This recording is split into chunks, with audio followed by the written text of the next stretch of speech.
وقال أتحداك أن تعطيني أحمد الذي لعن. قال النبي أحمد قال المدينة حرمي، لعن الله من أحدث في المدينة، ويزيد أحدث في المدينة. الله أكبر. هذا أحمد. هذا أحمد ما أحدث في المدينة. هذا أحمد. هذا أحمد. الحديث في الصحيح.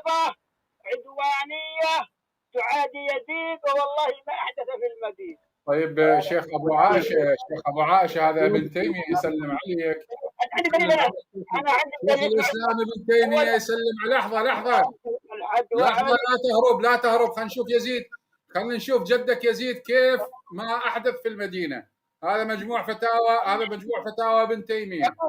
يقول: والأمر الثاني فإن أهل المدينة النبوية نقضوا بيعته وأخرجوا نوابه وأهله، فبعث إليهم جيشا وأمره إذا لم يطيعوه بعد 3 أن يدخلها بالسيف ويبيحها 3، فصار عسكره في المدينة النبوية 3 يقتلون وينهبون ويفتضون الفروج المحرمة.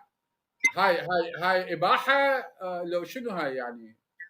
شو تسميها هاي بالله شيخ أبو عائشة؟